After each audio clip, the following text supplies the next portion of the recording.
सूर के बाल कृष्ण, इसका दूसरा पद्यांश आज हम समझेंगे। जब हम इसकी व्याख्या लिखेंगे तो सबसे पहले हम संदर्भ लिखेंगे।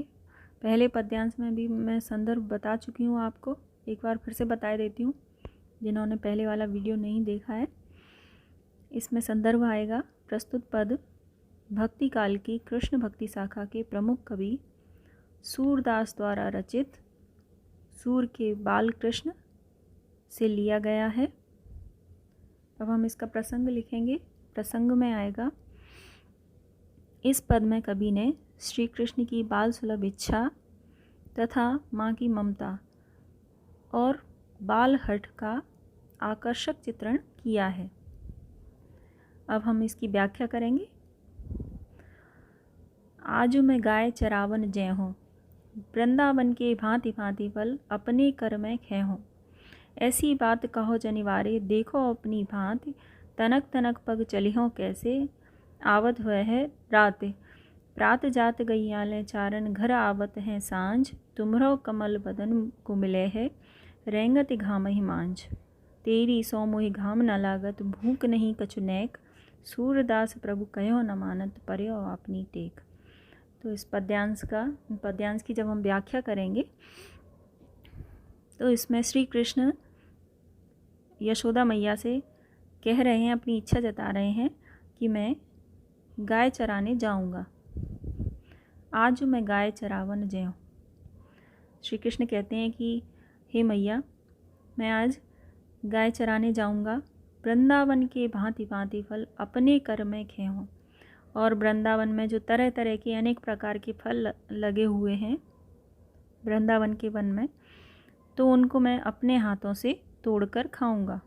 ऐसी बात कहो जनिवारे, देखो अपनी भांत। जब यशोदा मैया ये सुनती हैं तो वो श्री कृष्ण से कह रही हैं कि ऐसी बात कहो जनिवारे,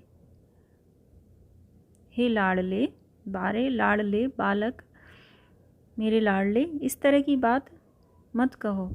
देखो अपनी बात, अपनी अवस्था देखो, अभी तुम कितने छोटे हो। तनक तनक पग चलिहो कैसे, आवत हुए है रात। प्रात जात गैया ले चारण, घर आवत है सांझ। इसका अर्थ मैं नीचे की लाइन से शुरू करूँगी। प्रात जात गैया ले चारण, जो ग्वाल वाल हैं, जो गाय चराने जाते हैं, वो प्रातःकाल ही गायों को लेकर निकल जाते हैं। घर आवत है सांझ, और उनको लौटते लौटते घर आते हुए सांझ यानी शाम हो जाती है। तो यशोदा मैया श्री कृष्ण से कह रही हैं कि तनक तनक पग चली हो कैसे, तुम्हारे तो छोटे छोटे से पैर हैं, इनसे तुम कैसे चलोगे। आवत हुए है रात, वो तो शाम को लौट आते हैं और तुम चलोगे तो तुम्हें लौटते तो रात हो जाएगी। तुमरो कमल बदन को मिले हैं रेंगत घाम ही मांझ। यशोदा माँ कह रही हैं श्री कृष्ण से कि तुम्हारा कमल के समान बदन कुम्हला जाएगा, रेंगत घाम ही मांझ। जब तुम धूप के मध्य चलोगे तो तुम्हारा जो कमल के समान कोमल बदन है वो मुरझा जाएगा। तेरी सो मुहि घाम न लागत, भूख नहीं कछु नेक। अब श्री कृष्ण अपनी माँ के इन कठिनाइयों को बताने के बाद उत्तर देते हैं, कहते हैं, हे मैया, तेरी सौगंध खाकर कहता हूँ, मुझे घाम न लागत, मुझे बिल्कुल भी धूप नहीं लगती। भूख नहीं कछु नेक, और ना ही मुझे भूख और प्यास लगती है। सूरदास प्रभु कहो न मानत, पर्यो आपनी टेक। सूरदास जी कह रहे हैं कि प्रभु श्री कृष्ण अपनी माता का, मैया यशोदा का कहना नहीं मानते, पर्यो आपनी टेक, अपनी ही बात पर अड़े हुए हैं कि मैं तो गाय चराने जाऊंगा। इसके काव्य सौंदर्य में हम लिखेंगे ब्रज भाषा का प्रयोग हुआ है। दूसरा पद में गेयता है। कमल वदन में रूपक अलंकार है।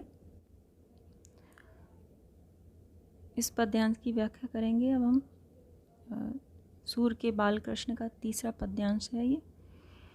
सबसे पहले हम इसमें वही संदर्भ लिखेंगे। प्रस्तुत पद भक्तिकाल के कृष्ण भक्ति शाखा के प्रमुख कवि सूरदास द्वारा रचित सूर के बाल कृष्ण से लिया गया है।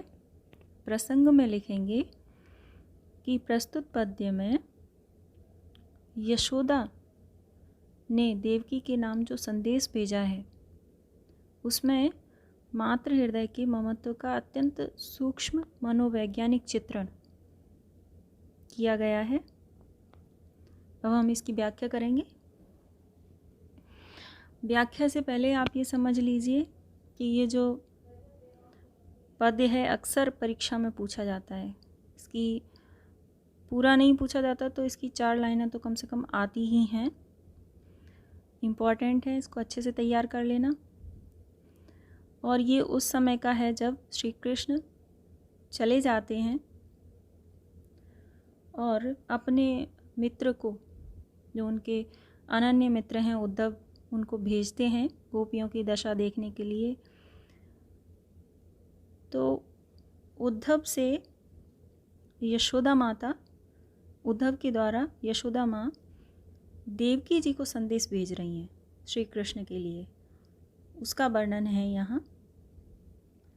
तो यशोदा माँ कहती हैं, संदेशो देवकी सो कहियो कि हे राहगीर, हे उद्धव, मेरा ये संदेश देवकी तक पहुँचा देना, उनसे कह देना, हो तो धाये तिहारे सुत की माया करत ही रहियो। वो ये कह रही हैं यशोदा माँ कि मैं तो धाय हूँ तुम्हारे पुत्र की। धाय उसे कहते हैं जो पुत्र का पालन पोषण करती है, जो किसी बालक का पालन पोषण करती है, उसको धाय माँ कहते हैं।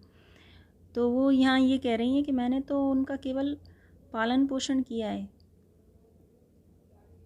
आपके पुत्र का, श्री कृष्ण का माया करत ही रही हो, लेकिन आप तो उनकी माँ हैं, तो ममता, माया यानी ममता, उन पर करते रहना, श्री कृष्ण पर। यद्यपि टेव तुम जानते उनकी तव मोई कह आवे। और फिर आगे कहती हैं यशोदा माँ कि यद्यपि आपको श्री कृष्ण की आदतों का ज्ञान होगा, तव मोई कह आवे, फिर भी मैं आपसे कहना चाहती हूँ, प्रात हो तो मेरे लाल लड़ेते माखन रोटी भावे। यशोदा माँ कह रही हैं कि सुबह होते ही मेरे लड़ेते लाड़ले लाल को, श्री कृष्ण को माखन रोटी भावे, माखन और रोटी अच्छी लगती है, भाती है। तेल उबटनो अरु तातो जल ताही देख भजी जाते। माता यशोदा कह रही हैं कि श्री कृष्ण तेल, उबटन और तातो जल यानी गर्म जल, गर्म पानी, तो तेल उबटना और गर्म पानी देखते ही ताही देख भजी जाते, उसको देखते ही भाग जाते हैं। जोई जोई मांगत सोई सोई देती, क्रम क्रम करी के नहाते। आगे वो कह रही हैं कि जब वो भाग जाते हैं तो उनको मनाने के लिए जो वो मांगते हैं वो मैं उन्हें देती हूँ, और फिर क्रम क्रम करी के नहाते, और फिर वो नखरे करके धीरे धीरे करके फिर नहाते हैं। सूर पथिक सुन मोहि रैन दिन, बढ़्यो रहत और सोच, मेरो अलग लड़े तो मोहन वह करत संकोच। अब यहाँ पर यशोदा माँ कह रही हैं कि हे पथिक, हे राहगीर, देवकी से कहना, हे पथिक, हे राहगीर, सुनो, मोहि रैन दिन, मुझे दिन रात बढ़्यो रहे तो सोच, मेरे हृदय में, और यानी हृदय, मेरे हृदय में यही सोच रहता है दिन रात, मेरो अलग लड़े तो मोहन, मेरा लाड़ला मोहन, मेरा लाड़ला श्री कृष्ण, वह है करत संकोच, उसे संकोच करने की आदत है, संकोच करता है। ऐसा ना हो कि संकोच में वह देवकी से अपनी मन की इच्छाएं कह ना सके। तो वो ये कहना चाह रही हैं यशोदा माँ कि उनके लाल का ध्यान रखें कि मेरा पुत्र अत्यंत संकोचशील स्वभाव का है, वह अपने मुंह से कुछ नहीं कहेगा, वह देवकी की रुचि के अनुसार ही अपने मन को मार कर चलेगा, इसलिए यह उचित नहीं है। तो यशोदा माता कहती हैं कि मुझे इसी बात का दिन रात सोच रहता है, चिंता रहती है। तो ये तो इसकी व्याख्या थी। इसके विशेष में हम लिखेंगे, ब्रज भाषा है, पद में गेयता है। लाल लड़हते क्रम क्रम करके वह है मैं अनुप्रास अलंकार है। जोई जोई सोई सोई मैं पुनरुक्ति प्रकाश अलंकार है। तो ये आप काव्य सौंदर्य में लिख सकते हैं। यहाँ पर हमारा तीसरा पद्यांश भी समाप्त हुआ। अब हम इसके प्रश्नों के उत्तर लिखेंगे। आपकी पुस्तक में जो प्रश्न दिए हैं उनके उत्तर हैं यहाँ पर। सबसे पहले लघु उत्तरीय प्रश्न। पहला प्रश्न है बालक कृष्ण वृंदावन जाने को लालायित क्यों हैं?